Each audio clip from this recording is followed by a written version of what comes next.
Hey there to my 43 subscribers, my future subscribers, and all the people that secretly watch me without subscribing. Today we're on the last chapter of Adrift Ponds, and it's actually the most important chapter of all because it has the most information in it. It was originally the first chapter of the book, but I decided to use it as more of like a summary chapter. And for those that don't know, when I wrote the book, I wrote it keeping in mind people that have trouble reading or have a short attention span. So I made the book really thin, and I made it really easy to read. I do plan to eventually do an extended version for people that just want more information. But the book was written to help people learn how to cope with other people and how to better themselves. The name Adrift Ponds, it was a kind of the meaning behind it for those that don't know.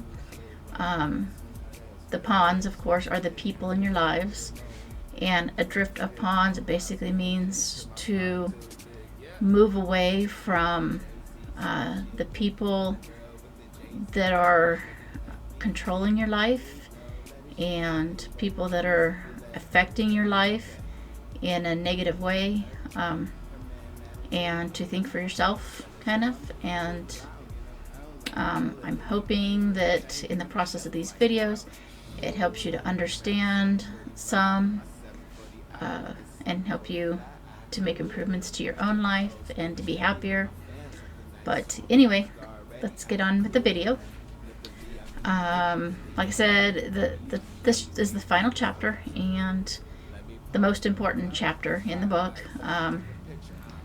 And one of the first things I talk about is how to make a to-do list. And the reason that I did this is because I had to do it in order to complete the book in the time frame I wanted to. And I actually got it done pretty quickly because of the to-do list. Most people don't know how to make a to-do list the proper way. Most people are like, oh, clean house, clean garage, get a job, lose weight, and that's too broad. And when you make a list like that, chances are you're never gonna finish what's on the list. You're never gonna do the things on the list. And some people are smart enough to know when you make a list to break it down a little bit and say things like clean living room, clean kitchen, clean bathroom. But I think it's better to break it down even more. And what I mean is you break it down by task. So first of all, when you make the list, the first thing on your list should be finish the list, finish making the list. And that way when you get to the end, you can check it off and you'll already have your first task completed, and it'll help motivate you. But anyway, what I mean by breaking it down, let's pick a random thing like, okay, the kitchen.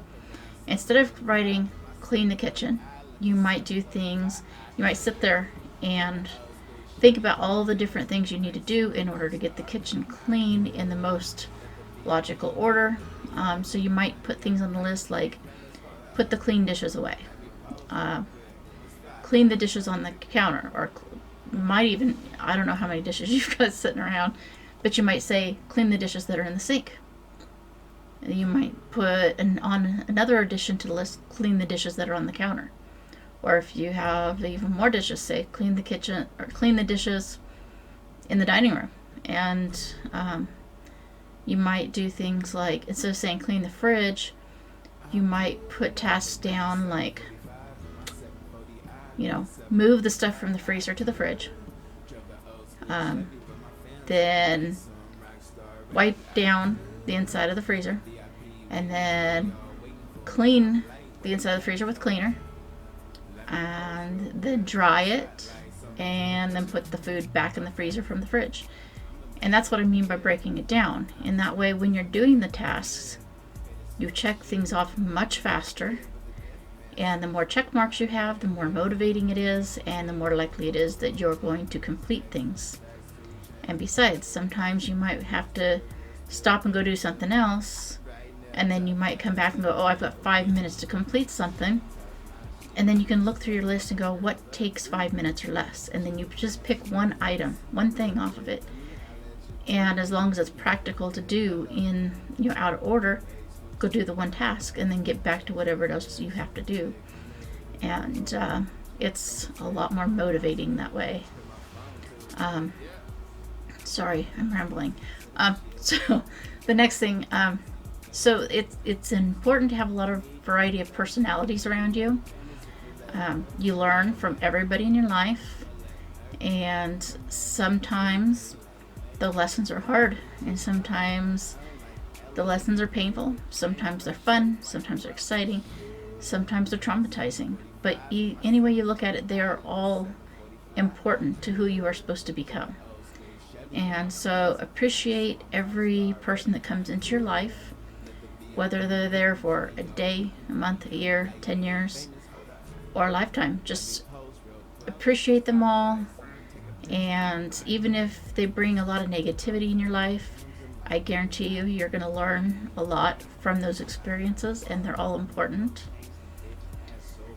And then as far as the variety of people, okay, some people just need affirmation that they are worth it. Some people just need you to say, I appreciate you. Thank you for doing whatever it is you've done, and just let them know that you appreciate them. And it can go a long ways into your happiness as well as theirs. And then, some people, they were never taught to learn, and you have to be patient with those people. And you should be patient with everybody, but be patient with the people that were never taught to learn. Maybe they didn't grow up in an environment where it was important. And keep in mind that the ones that you're trying to teach that are unable to learn, they're frustrated too, because they want to do whatever it is you're trying to teach them usually, whether they act like it or not. Sometimes they get rebellious and they're like, I don't want to do this, because they're frustrated. It's not that they don't want to do it. Maybe sometimes, but sometimes they're just frustrated because they feel helpless, like they can't do it. So try to have some patience. And, then there are people that don't know how to teach. And, be patient if they're trying to explain to you how to do something. Don't get mad at them because they're not explaining it fast enough. I know it's hard when somebody's telling you how to do something and they're just not explaining it properly and you're not understanding. So be patient, because some people were not blessed with the ability to teach. And, we're all students, we're all teachers. It just depends on the situation. My husband and I, we thrive on teaching each other things. We thrive on learning from each other. And it's very important that you do that, because don't get mad at the teachers because you are sometimes the teacher, and don't get mad at the student because sometimes you're the student. So have patience. It'll go a long ways into your mental health and making you a more happier, more rounded person. And say exactly what you mean. Sometimes when people give instructions, they don't say it clear enough. If they need it done a specific way, you don't tell somebody, oh, go do this task, and don't explain how they want it done. Because if you don't tell them how you want it done, and they don't do exactly what you're thinking, you can't get mad at them for not understanding. And even if you think that it's common knowledge or common sense, or if you think, oh, you've explained it in the past, or they've seen you do it, that doesn't mean they understand that it's important to do it the way you want it done. So please give exact instructions on what you want done. Make sure they understand. Make sure that when you've given instructions to somebody, have them repeat it back to you so that they understood the assignment. And if you're the person listening and getting the instructions and you're not 100% positive that you know exactly what they mean, ask them. Ask the person teaching you. Say, hey, is this what you mean? Ask the person that's giving you instructions. Say, is this exactly what you mean? Or, am I a little off? And make sure you understand, because when there's misunderstanding, that is like one of the biggest problems, because people fight when they don't understand and they mess up. And it's not that they're messing up, it's that the communication was broken down. So always say what you mean. And nobody's perfect. And don't expect yourself or others to be perfect, because none of us are. We all make mistakes. We all do things differently, and we all do the best that we can do. So don't ever try to force somebody to be perfect. Don't tell them that they're perfect, because if you tell somebody they're perfect, then they're going to sit there and stress a lot about whether they're doing something right. So don't even tell them they're perfect. Don't say, hey, you're perfect for this job, because then they're going to spend half the job wondering if they're messing up. So maybe tell them, I think you could do better at this job than some other people, and I want, you to do your best. And just accept their best. Don't get mad when their best isn't good enough. If you struggle to complete a task, kind of like going back to the whole making a to-do list. When you struggle to complete a task, look around you and see if there's something in your environment that's the problem. See if something else is undone that might help you. Like if you're in the living room and maybe your DVDs are, kind of messy looking and they're like scattered, or, not in the right order or not straight, and it's bothering you, it will keep you from completing other tasks. If you're in the bathroom and there's dust on something and it's bugging you, it'll keep you from doing other tasks. If you're trying to make dinner and there's dishes, in the sink, it could prevent you from making dinner, or it could make you resent the fact you have to make dinner. So get things done that are bothering you before you go on to the task that you really want to do, so that you're not stressed. And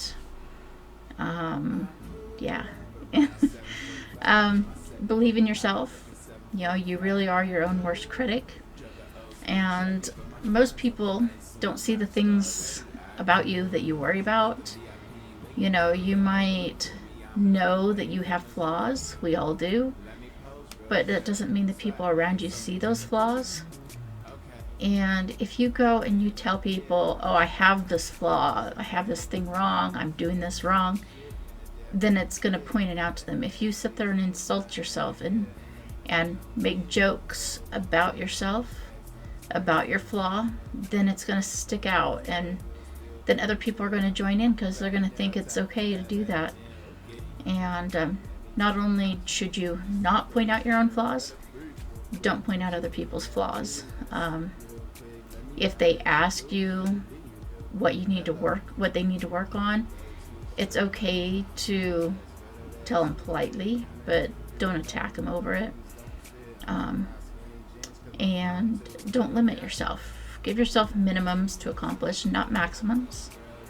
Don't restrict yourself. If you sit there and you make plans to do something that's good, don't sit there and go, oh, once I reach this one point, I should just quit.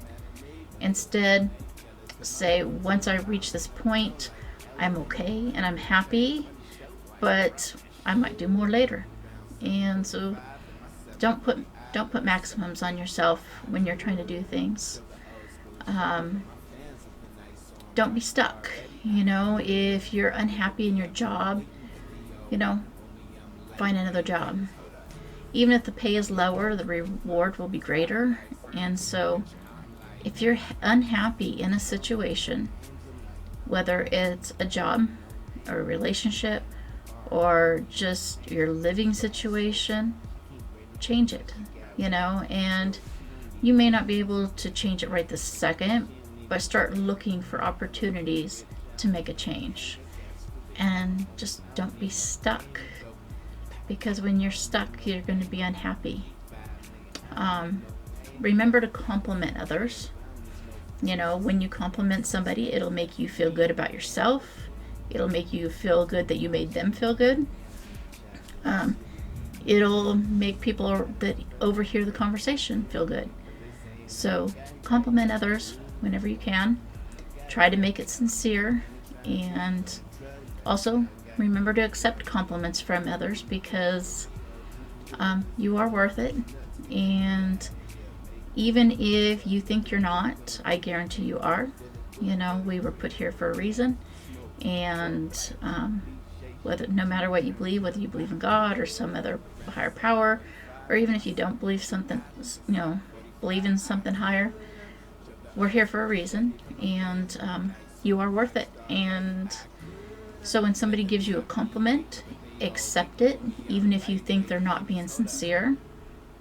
Accept it, because even your acceptance of the compliment, can make them feel good. It can make you feel good, and in the long run, that's what's best, right? So accept it. When bad things happen to you, step back and look for the good. Sometimes when things seem like they're aimed like at you to hurt you, sometimes they really have nothing to do with you. So when something negative happens in your life, just kind of step back from it. Take another look around, and don't dwell on it. That'll just put you in a bad mood if you dwell on the negative things that happen. Not everybody's out to get you. I know a lot of people think that way, but it's not true. And sure, there's some people that like creating negativity in lives, but that's usually because they're unhappy in their own lives. So when bad things happen, don't take it so seriously, and just try to move past it. Accept it, move on. Remember to physically take care of yourself. And your physical health will affect your mental health. It'll affect how you treat people. It'll affect how you treat yourself. And if you sit there and say like you are not taking care of yourself, and you start feeling sick, and then you're going to dwell on the fact that you're feeling sick, and that's going to make you more sick. So take care of yourself. Meditate in whatever way makes you feel good.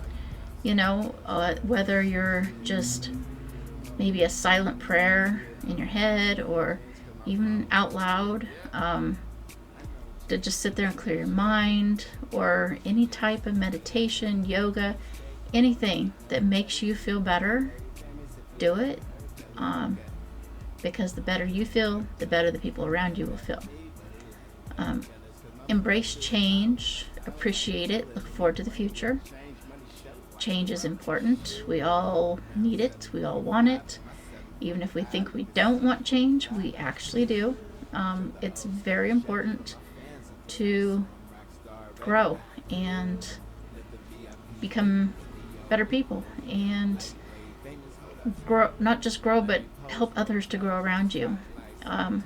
Change might feel uncomfortable at first, but you will be glad that you did it once it's done. It might be a struggle for a moment, it might be a struggle for years, but it's worth it to make a change and to do better. I know people do all these New Year's resolutions, and I don't think hardly anybody even takes it seriously. They just make it a joke. And don't worry, don't wait for New Year's. Just make a change whenever you realize you need it. And then by the following New Year, you'll be like, oh, I made this change and I wasn't even planning on it, and you'll feel better. Anyway, so whether you've watched the videos on, every chapter of the book, or you've read the book, or you've just watched this one video, I'm proud of you for being interested in making a change in your life or the lives of other people around you. And I want to thank you for your time. It means a lot to me. And, when I wrote this book, I did it because I wanted to make people happy. I wanted to help people. And that was my goal. So I don't mind sharing everything in it for free online. I don't know how many of these books are out there, but there's a lot. And, you can share the video with a friend. You could buy the book for a friend. Whatever you want to do. I will put a link in the description if you want to actually buy the book and read the whole thing. Or if you want to just rewatch the videos, rewatch them, share them with friends, and that's it. I don't know what I'm going to do on the 12th of next month. It's supposed to be book related. We'll see. It's a surprise for everybody, including me. So anyway, I will be back in a couple of days with another video on a different topic. And I hope you enjoy your day, enjoy your life, be a positive person in other people's lives, and be a light to other people. And yeah, that's it. So please like, subscribe, comment, and thank you for everything. Bye. The spotlight, so me take a picture. Okay, I'm the man of the year. How this dude I see is the man in the mirror. Haters talk shit in the deaf man's ear, but the deaf man sees what the blind man hear, and the money on